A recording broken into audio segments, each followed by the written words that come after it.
My wife let her boss borrow our car. I played it cool, and the valet slip proved everything. 6 months into marriage, I still did that dumb thing where I'd look at her hand when she wasn't paying attention, just to see the ring and remind myself this was real. Her name was Mia, mine's Ben. We'd moved to a new city for her promotion, living in a big apartment building with thin walls and neighbors who fought over laundry time like it was war. I worked remote, so I was home a lot. Mia worked downtown in a glass office tower and acted like everything was urgent all the time. At first, I was proud of her. Then the work emergencies started, like random Tuesday at 6:40 p.m. She'd already kicked off her shoes and her phone would buzz and she'd say, "I have to go back in." Or Sunday morning, she'd be halfway through cereal and go, "I'm so sorry, babe. This is one of those things." It wasn't every day. That would have been too obvious. It was just enough to keep me on edge. One night, maybe 3 weeks into the new pattern, she came home at 11:18 p.m. with her hair still neat, makeup still fine, and she smelled like not office, like lobby perfume, like a fancy building that pays someone to keep it smelling expensive. I didn't say anything. I just asked, "Everything okay?" She said, "Yeah, it's just chaos. My supervisor's intense." Supervisor. That word started showing up a lot. And look, I wasn't trying to be some paranoid guy. I wanted to be the supportive husband. Newly married, new city, new job. I kept telling myself, this is the grind. This is adulthood. But then came the car thing. One Saturday, Mia said, "Hey, can my supervisor borrow our car for a couple hours? His is in the shop. He lives near us." That surprised me. We weren't exactly borrow my car close with anyone yet. We barely knew our neighbors. I asked, "Why can't he Uber?"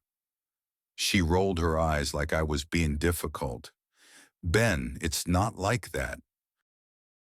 He just needs to run a couple errands and he's been helping me a lot. It's just one time." I paused. "What's his name again?" "Mason," she said too fast, like she'd been ready for that question. I didn't love it, but I also didn't want to be the guy who starts a fight over a car. So I tossed her the spare key and said, "Fine, just tell him to bring it back with the same gas." She kissed my cheek and said, "Thank you, seriously." I watched her walk away, and this weird feeling settled in my stomach. Not rage, not panic, just a quiet, "this is off." If you've ever had that feeling where nothing is technically wrong, but your body's like, "Nah, something's up," drop a comment and tell me what you did.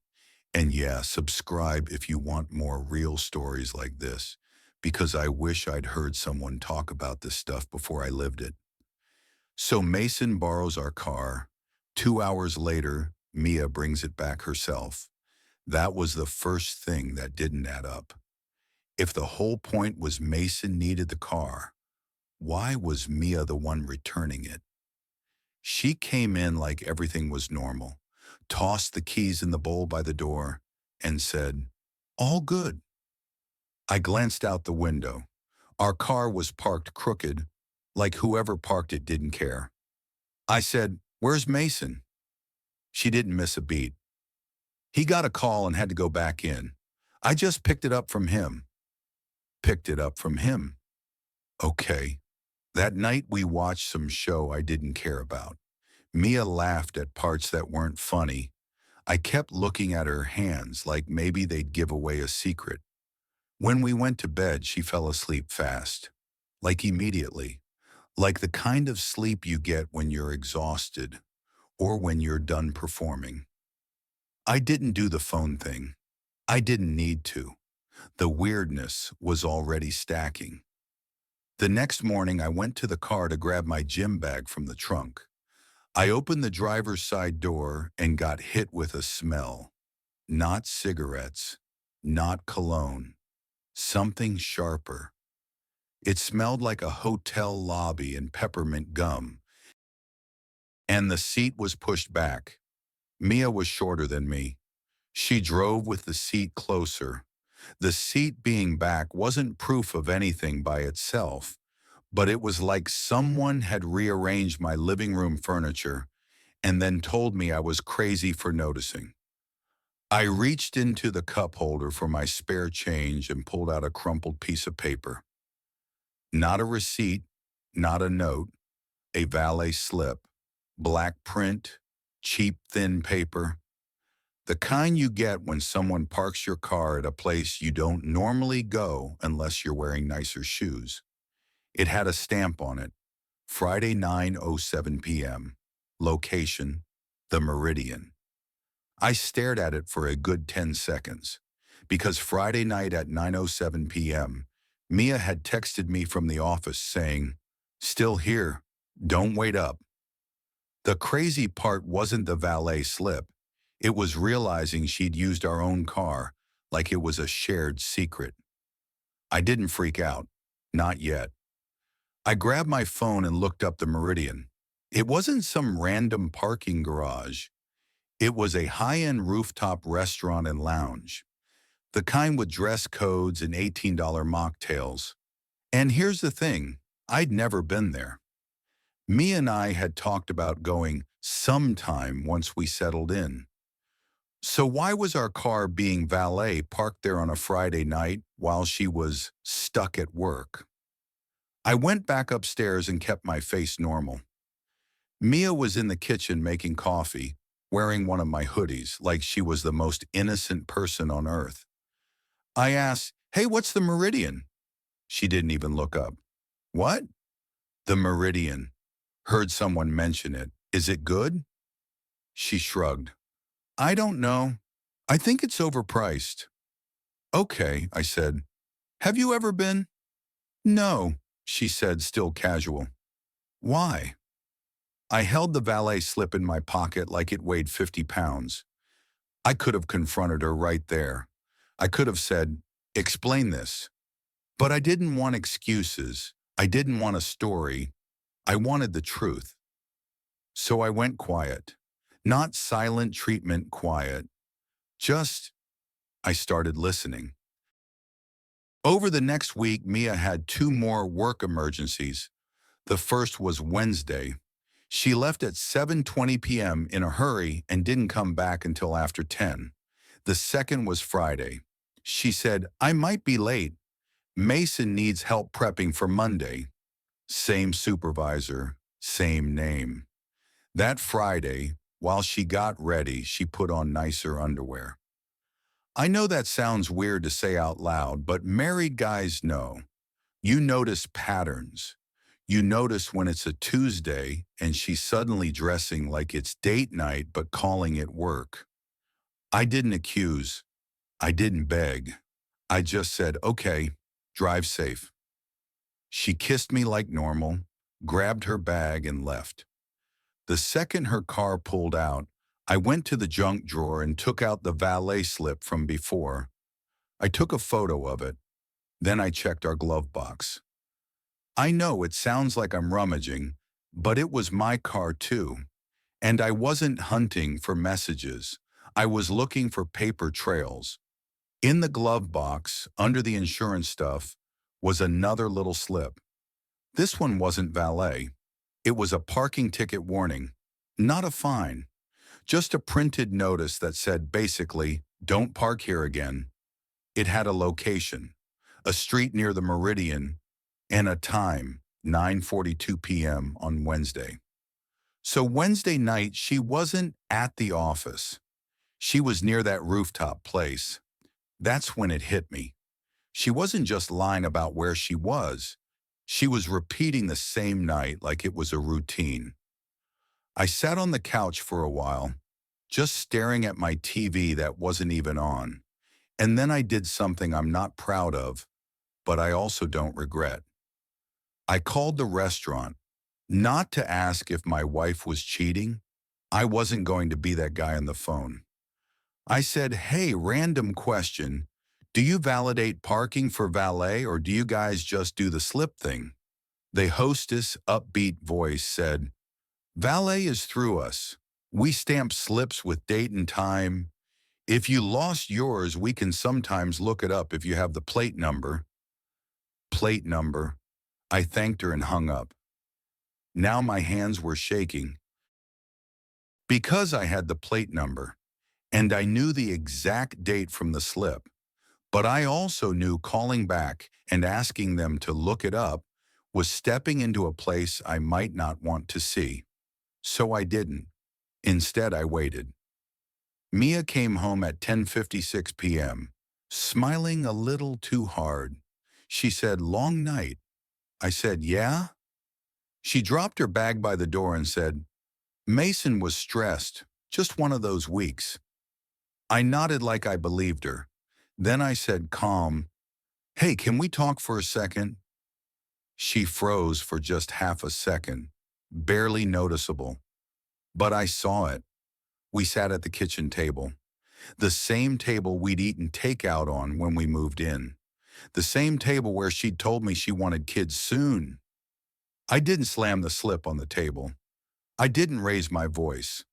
I said, "I found a valet slip in the car, the Meridian, Friday at 9:07, and I found a parking warning from Wednesday night near the same place." Her face went blank, like someone hit pause. Then she laughed once. Not amused, defensive. She said, "Seriously? You're doing this?" I stayed steady. "I'm asking you to explain it." She leaned back and crossed her arms. "Mason had a client thing there. He asked me to drop off some materials. It was work." I blinked. "Materials?" "Yeah," she said quickly. "Like files. A presentation. He didn't want to go alone." I asked, "So why was our car there? Why didn't you tell me?" She waved a hand. "Because I knew you'd act like this." That line right there. That's the line that made me feel cold. Because it wasn't an explanation. It was a setup. It was her making me the problem. The next thing she said wasn't denial. It was the first time I heard her try to make me feel guilty for noticing reality. I took a breath. Okay, if it was work, then it should be easy to clear up. She narrowed her eyes. "What's that supposed to mean?" "It means," I said, still calm, "call Mason. Put him on speaker. Right now. Tell him I'm here and ask him about the materials." She stared at me like I'd slapped her. Then she said, "No."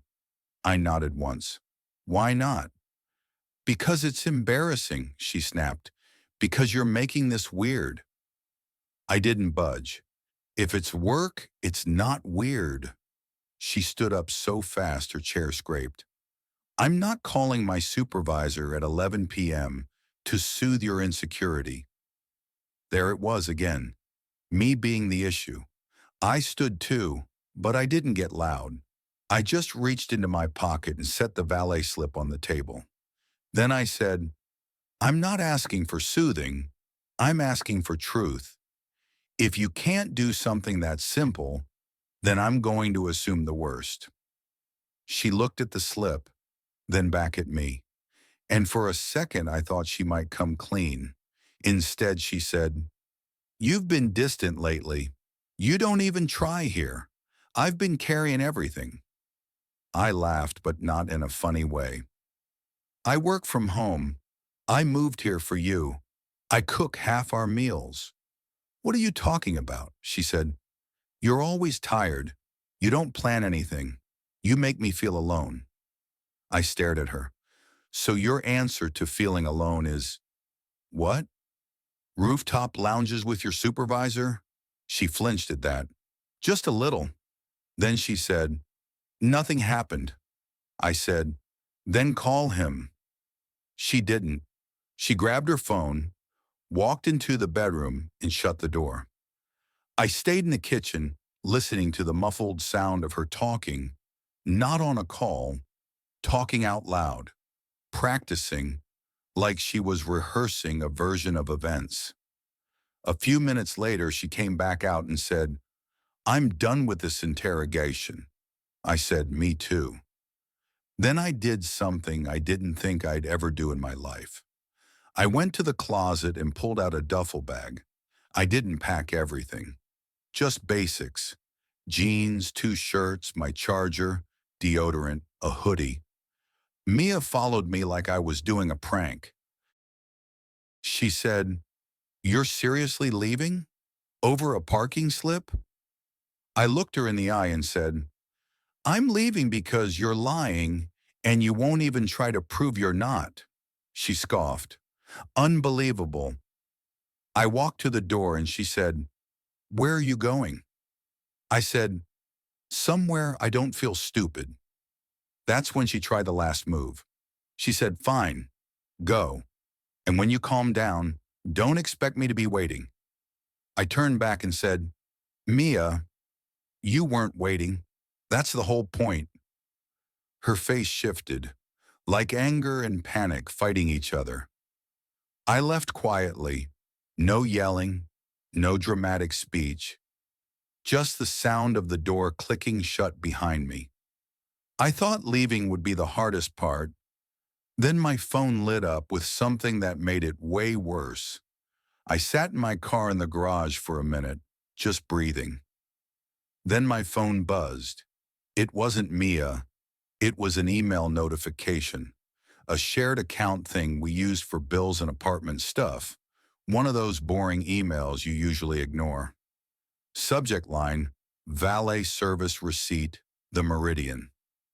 My stomach dropped, because it wasn't just a slip. It was a receipt. I opened it. It was a scanned receipt for valet parking tied to our plate number. Date, Friday. Time, 9:07. Tip amount, total. And the name on it wasn't mine. It was Mason. I sat there staring at it, like my brain didn't want to accept it. Then I realized what happened. Mason had used our car enough times, or at least that night, to attach his name to it with the valet service. Or Mia had given it to him. Either way, our marriage was now a thing other people were casually handling, like it was just office logistics. I didn't reply to Mia. I didn't send the email to her. I didn't call Mason. I drove to a cheap hotel near the highway, checked in at 12:32 a.m., and stared at the ceiling until the sun started coming through the blinds. The next day, Mia texted me, "Can we talk?" I replied, "Not until you're ready to be honest." She said, "You're blowing this up." I sent her a screenshot of the receipt. No words. 3 minutes later, she called. I didn't answer. She left a voicemail crying, saying, "It's not what you think." But still, no explanation that made sense. No, here's what happened. Just panic. That afternoon, I went back to the apartment while she was at work. I used my key, moved quietly, and took more of my stuff. Laptop, documents, a couple sentimental things. The boring things you forget matter until you're trying to rebuild your life. I left my ring on the kitchen table next to the valet slip. Not as a statement, just because I couldn't wear it without feeling sick. When Mia came home and saw it, she called again and again. I let it go to voicemail. That night I emailed a lawyer. Simple message. Married 6 months. Need advice on separation. I also opened a new bank account and moved my paycheck over, not to punish her, just to stop the bleeding, because I didn't know how far this went, and I wasn't going to wait around to find out. A week later, she finally said the closest thing to the truth I'd get. She admitted she'd been meeting Mason outside work. She called it talking. She said it started because he understood her stress. She still wouldn't use the word cheating, but she did say, "I didn't think you'd actually leave." That sentence told me everything. Not love, not regret, just surprised that consequences showed up. So yeah, that was my story. Not some movie scene. No catching anyone in bed. No dramatic confession under a streetlight. Just a stupid little valet slip in my own car, and a wife who thought I'd swallow any explanation as long as she said it with confidence. If you're listening to this and you're in that stage where you're noticing tiny things and you're telling yourself you're crazy, just pay attention, not to punish them, not to obsess, just to protect yourself, because the truth doesn't always arrive with fireworks. Sometimes it shows up as a crumpled piece of paper in your cup holder.